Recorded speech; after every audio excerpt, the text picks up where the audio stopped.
Open பண்ண வச்சிடாதீங்க. எப்போ ஓப்பன் பண்ணணுமோ அப்போ கரெக்டாக எல்லாமே ஓப்பன் ஆகும். இதையே 3 மாசமா சொல்லிட்டு இருக்கிறீங்க. ஜோசியக்காரர் சொன்னாதான் அந்த ஃபைல் திறந்து பார்ப்பீங்களா? நல்ல நேரம் அதை பார்த்துட்டு இருக்கீங்களா? நான் ஓப்பன் சேலஞ்சே பண்றேன்.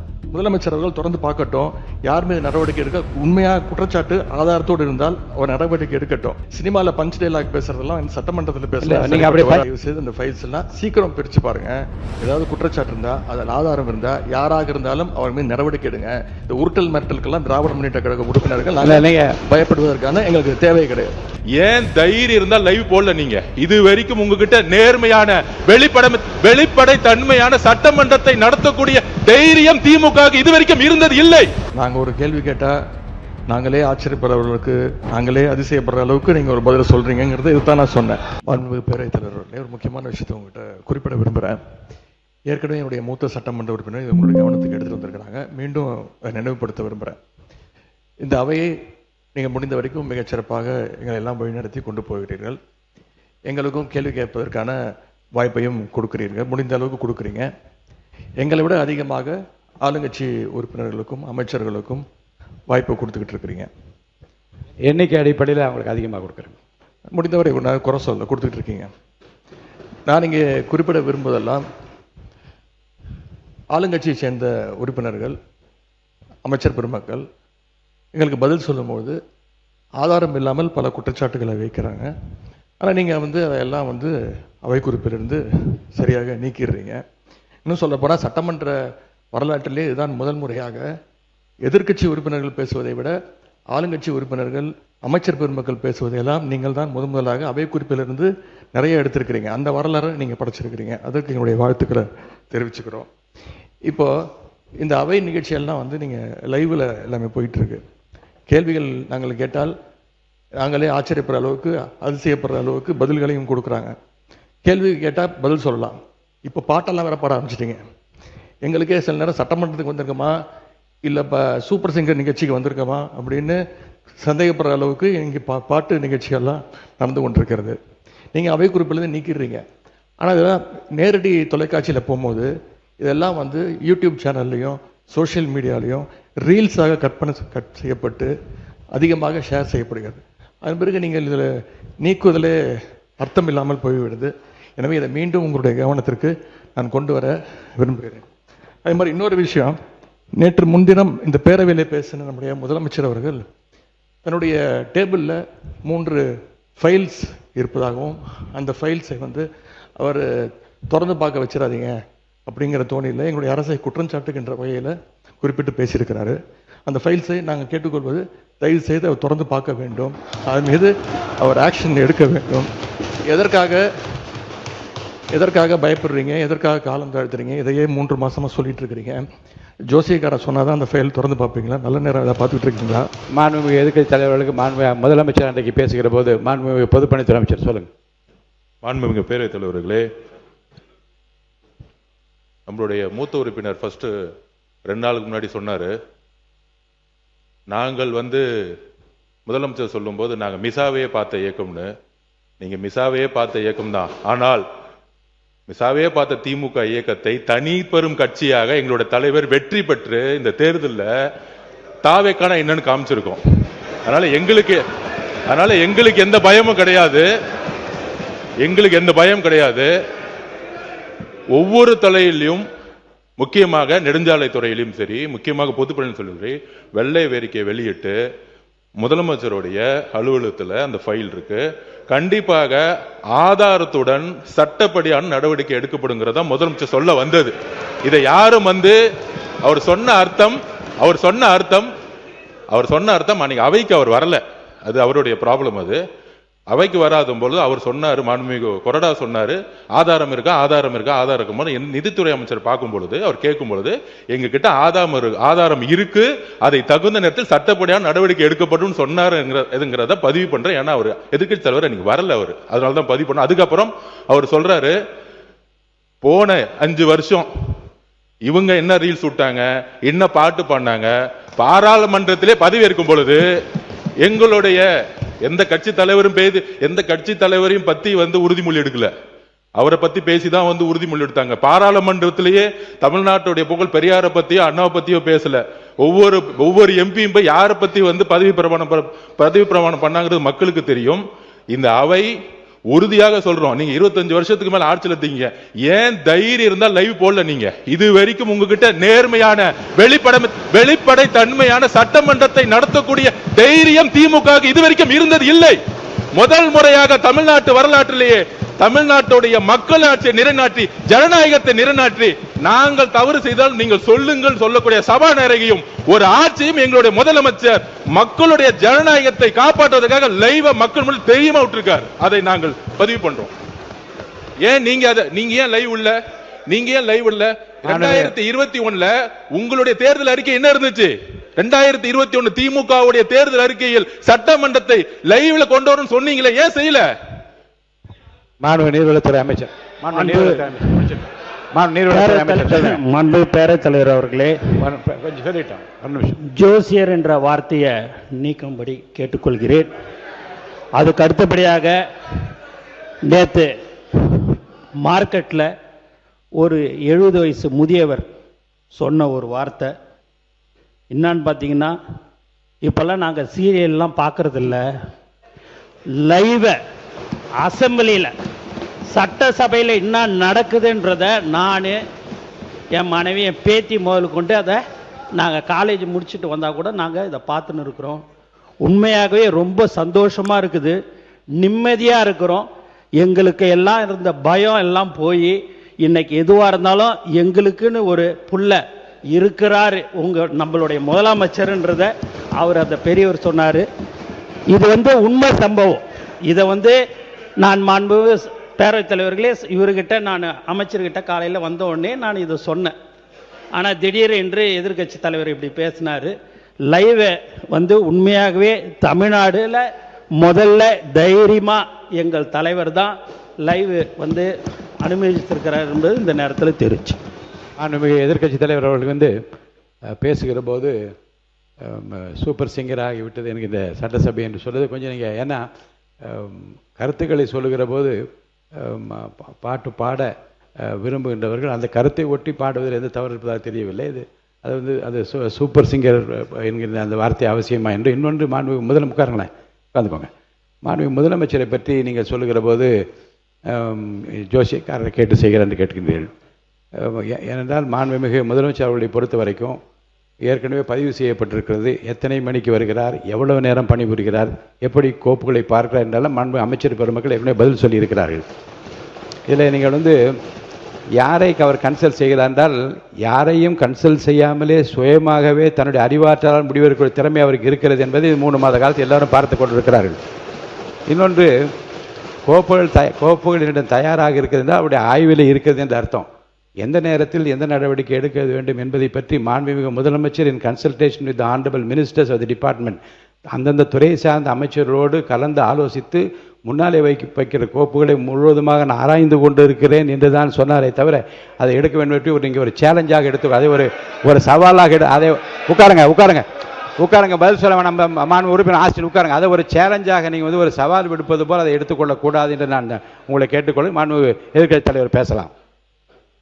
பேரவைத் தலைவர், மாண்புமிகு சட்டத்துறை அமைச்சர் சொல்லுங்க.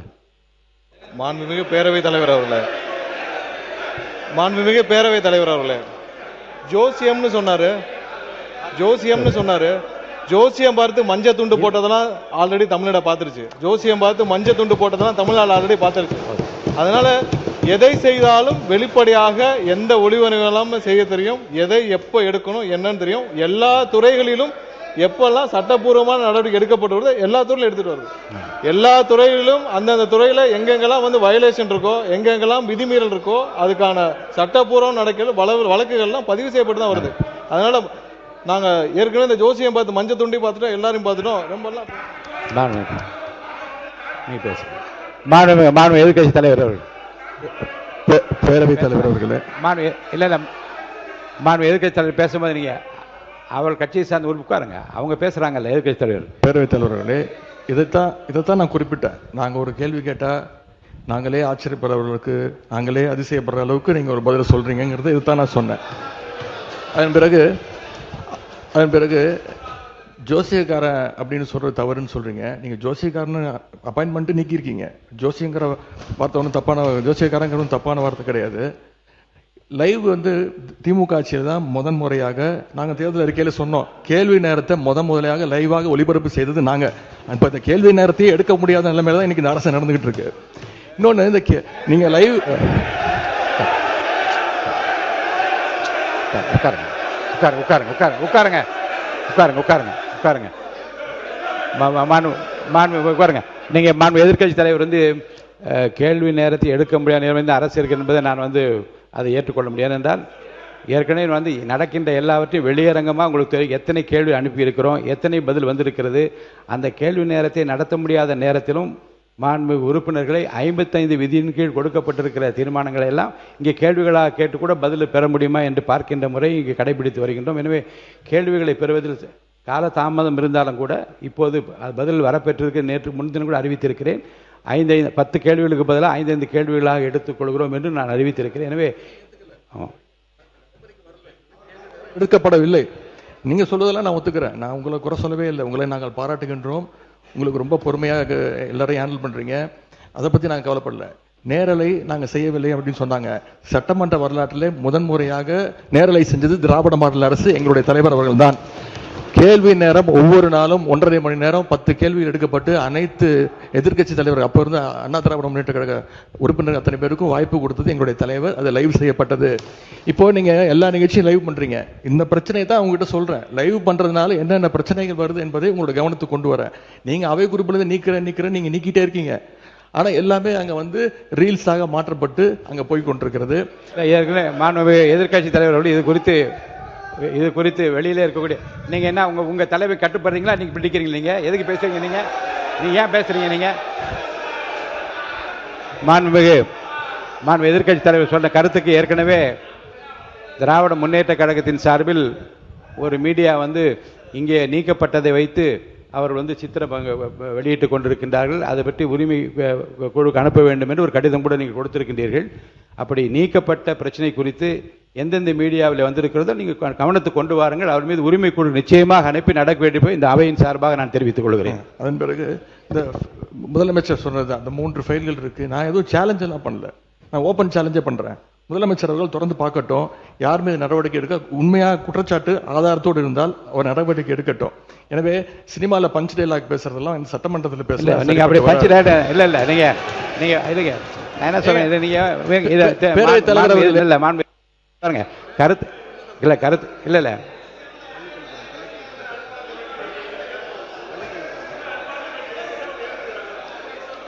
மாண்புமிகு பள்ளி கல்வித்துறை அமைச்சர் மாண்புமிகு பேரவைத் தலைவர் அவர்களே, முதல்ல உட்காருங்க. இந்த கேமரா டீம் வந்து சைடு கொஞ்சம் காட்டுங்க. ஏங்க மாண்புமிகு இல்லங்க ஆனரபிள் ஸ்பீக்கர் மூலமா ரெக்வெஸ்ட் இந்த கேமரா டீம் அந்த சைடு கொஞ்சம் காட்டுங்க. மாண்புமிகு முதலமைச்சர் கருத்து என்ன சொல்றாங்க, அதை நீங்க சினிமா நடிப்பது போல பஞ்ச் டயலாக்னா எப்படி எழுந்திருக்காம இருப்பாங்க? அப்புறம் தயவுசெய்து சொல்றேன், நீங்க சொல்லுகிற போது முதலமைச்சர் கருத்துன்னு சொல்லுங்க.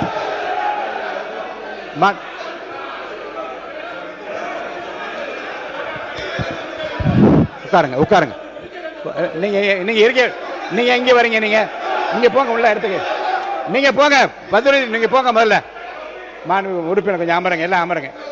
இருங்க, நீங்க அமருங்க. எல்லாம் அமருங்க.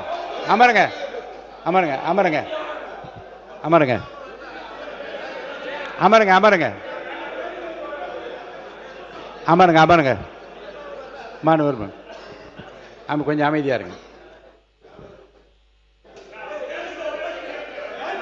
வாய்ப்பு தரேன். உட்காருங்க. மாண்புமிகு உட்காருங்க. எல்லாம் உட்காருங்க. நான் அவங்கள தான் பேச அனுமதிக்க போறேன். உட்காருங்கன்னு சொல்றேன். உட்காருங்க.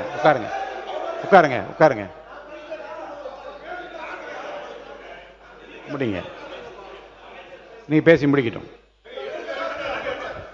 நீங்க பதில் சொல்லலாம். உங்களுக்கு அனுமதிக்கிறேன். உட்காருங்க. பேரவைத் தலைவர் வாயிலாக நான் கேட்டுக்கொள்வது, தயவு செய்து இந்த ஃபைல்ஸ் எல்லாம் சீக்கிரம் பிரிச்சு பாருங்க.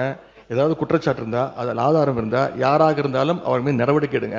இந்த உருட்டல் மிரட்டலுக்கெல்லாம் திராவிட முன்னேற்ற கழக உறுப்பினர்கள் நாங்கள் பயப்படுவதற்கான எங்களுக்கு தேவை கிடையாது.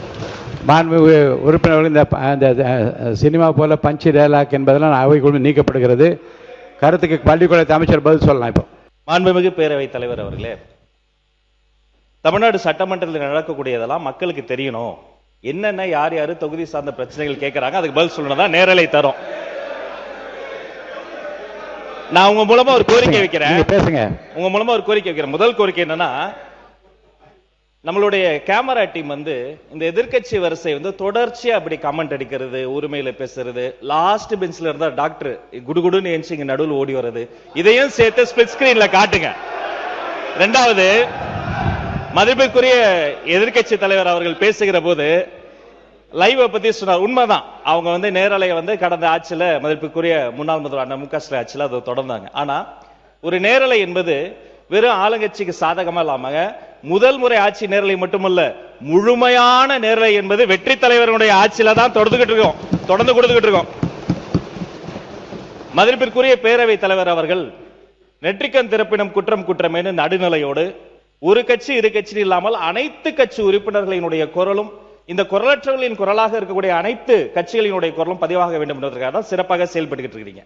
அதுல ஏதோ ஆளுங்கட்சி பேசுவதை மட்டும் நீங்க வந்து அதிகமாக அவை குறிப்பிலிருந்து நீக்கிறது போல ஒரு தோற்ற மயக்கத்தை நம்ம உருவாக்கிட கூடாது. யாரு எந்த கட்சியை சார்ந்தவர்கள் மரபு மீறி எந்த வார்த்தை சொன்னாலும் நீக்கக்கூடிய நடுநிலையான சபாநாயகர் இந்த மாமன்றத்துக்கு கிடைத்திருக்கிறது என்பதை நான் சுட்டிக்காட்டுகிறேன். இன்னொரு விஷயத்தை நினைவு கூற விரும்புறேன். மதிப்பிற்குரிய பேரவைத் தலைவர் சேம்பர்ல ஒரு முறை ஒரு முக்கியமான கேள்வி வந்தது. நாங்க அதை கேட்டு அதிர்ச்சி அடைஞ்சோம். என்னன்னா, கடந்த 2 ஆண்டு காலமாக இந்த நேரலைய அரசுக்கு சொந்தமான ஆல் இந்தியா ரேடியோலயே கொடுக்காம நிறுத்தி வைத்ததாகவும், நீங்க கொடுப்பீங்களான்னு வந்து மதிப்பிற்குரிய பேரவைத் தலைவர் கிட்ட நான் இருக்கும்போது கேட்டாங்க. இதை குறித்து கலந்து ஆலோசித்து தொலைக்காட்சி மட்டும் கிடையாது, வானொலியிலையும் நேரலை போட்டு குக்கிராமத்தில் இருக்கவங்களை கேட்கட்டும் முடிவெடுத்த சபாநாயகர் நீங்க. இந்த நேரத்தில் அதற்காக உங்களுக்கு நான் நன்றியும் சொல்லிக்கிறேன். அதன் பிறகு எங்களுடைய மாண்புமிகு தமிழ்நாடு முதலமைச்சர் எப்போதும் எதுவாக இருந்தாலும் ஒரு சின்ன செய்தி, அது வந்து ஒரு விஷயம் வந்து வந்தா கூட பள்ளிக்கல்வித்துறை சார்பாக உடனே தொலைபேசியில் அழைத்து அது குறித்து கடுமையான நடவடிக்கை எடுக்க சொல்லுவார். இந்த மாமன்றத்தில் ஆல்ரெடி அந்த ஃபைல்ஸ் இருக்கிறதே ஒரு சுட்டி காமிச்சார். அந்த இஷ்யூவே நான் தான் ஏஞ்சி சொன்ன, அவர் ஆதாரத்தை எடுத்துட போறாரு அப்படின்னு. இந்த நேரத்தில் அவர் சாதாரணமா இருந்தாலே அதெல்லாம் பண்ணாத போறாரு. மாண்புமிகு எதிர்க்கட்சி தலைவர் அவர்கள் காட்டுன்றாரு. அவருடைய கோரிக்கையை கட்டாயமாக முதல்வர் நிறைவேற்றுவார் என்பதையும் கூறிக்கொள்கிறேன். 2 வார்த்தை மட்டும் கோரிக்கை. அவர் எல்லாத்தையும் ஆக்கப்பூர்வமா விமர்சிக்கலாம். அதுல வந்து ஒரு தனியார் நிகழ்ச்சி பேரை சொன்னாரு. அது பாட்டு பாடுவது இந்த மரபுக்கு புதுசு கிடையாது. விதவிதமாய் வித்தியாசமாய் பயங்கரமா பாட்டு பாடினவங்க தான் அந்த பக்கம் ஃபுல்லா உட்கார்ந்து இருக்கிறாங்க. அதெல்லாம் அந்த தனியார் நிகழ்ச்சியினுடைய பேரையும் நம்ம வந்து நீக்கிடலாம். இவரை தான் நியமிக்கணும், இவரை நியமிக்க கூடாது. இந்த தொழில் உயர்ந்தது, இந்த தொழில் தாழ்ந்ததுலாம் கிடையாது. இது இன்க்ளூசிவ் கவர்மெண்ட், அனைவருக்கும் அதிகாரம், அனைவருக்குமான ஒரு விஷயம் தான் நேர்மையான முறையில் பை மெரிட்ல போயிட்டே இருக்குது. அதனால ஒரு குறிப்பிட்ட ஒரு விஷயத்தை மட்டும் சுட்டி காட்டுகிற பொழுது அது வந்து ஏற்புடையதல்ல.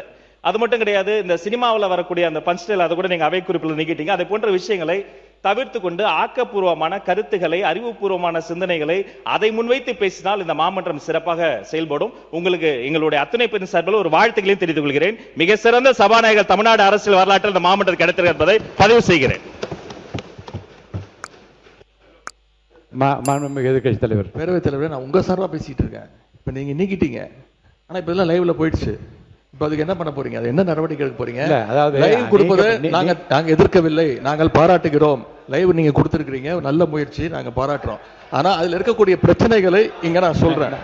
நீங்க அவை குறிப்பில் நீக்கிறீங்கன்னு சொல்றீங்க. நீங்க எவ்வளவு நீக்கினாலும் அது சோசியல் மீடியால ட்ரெண்ட் ஆகிட்டு இருக்கு, வைரலா போயிட்டு இருக்கு. அதான் உங்களுடைய கவனம். எதிர்க்கட்சி தலைவர் சொல்ல விரும்புகிற கருத்து வந்து, குற்றச்சாட்டுகளை எந்த பக்கத்திலிருந்து வைத்தாலும், அது முன்னாள் ஆண்டவர்களாக இருந்தாலும் சரி, இப்போது ஆள்கின்ற இடத்தில் இருந்தாலும், ஆதாரபூர்வமான கருத்துக்களை சொல்வதன் மூலமாகத்தான் இந்த சபையிலே சில குறைந்தபட்ச மாண்பினை நாம் காப்பாற்ற முடியும் என்பதையும் கருத்திலே கொண்டு, அப்படி ஆதாரம் இல்லாமல் சொல்லுகிற போது நான் உடனே நீக்க வேண்டும் என்பது ஒரு நியாயமான மரபு.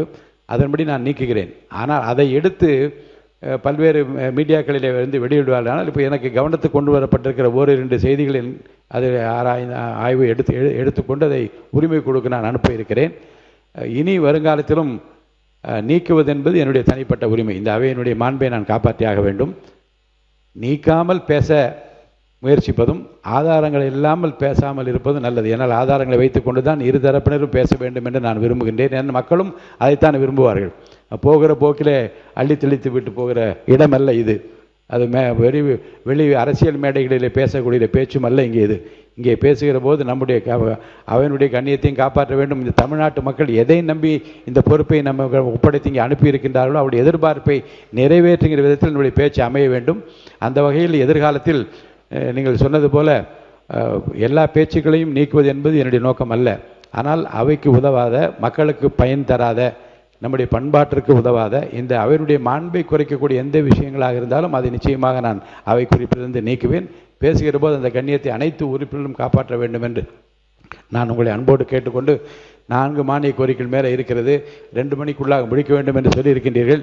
இந்த விஷயத்தை இப்போது பேசிய இப்போது பேசிய கருத்தை இதோடு இப்போ வேண்டாம். இப்போ இல்லை, இப்போ பேசின மாண்பு எதிர்க்கட்சி தலைவர் பேசின பேச்சை ஒட்டி நீங்கள் பேசுவதாக இருந்தால் அனுமதி இல்லை. வேறு எதாக இருந்தால் நீங்கள் சொல்லுங்கள். வேறு அது தரேன். அது இல்லை மானிய கோரிக்கை நடக்கிற போது நான் வாய்ப்பு தரப்போகிறேன். இதே மாதிரி நேற்று செய்ததை போலவே மானிய கோரிக்கை நடக்கிற போது அது குறித்து பேச வாய்ப்பு தரேன். பாமகவுக்கு நிறைய வாய்ப்பு கொடுத்து எல்லோரும் பார்த்து கொண்டிருக்கிறார்கள். நிறைய வாய்ப்பு மாண்புமிகு உறுப்பினர் முனைவர் சௌமியா அன்புமணி அவருடைய பேச்சு இங்கே எந்த அளவில் அமைந்திருக்கிறது அவையில் இருக்க எல்லாருக்கும் தெரியும். நிறைய வாய்ப்பு கொடுத்தாகிவிட்டது. மாண்புமிகு முன்னாள் முதலமைச்சர் ஓ பன்னீர்செல்வம் அவர்கள் தரேன். பேரவைத் தலைவர் அவர்கள் கண்டிப்பா தரேன். மாண்புமிகு தரேங்க, மானிய கோரிக்கை வரும்போது தரேன். மாண்புமிகு பேரவைத் தலைவர், நான் ஒரு சின்ன கருத்தை மட்டும் உங்களுக்கு பதிய வைக்கிறேன்.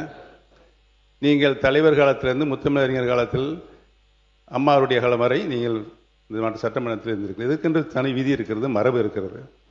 எல்ஓபி அவர்களுக்குரிய மரியாதையை இந்த அவை கண்டிப்பாக நீங்கள் தர வேண்டும்.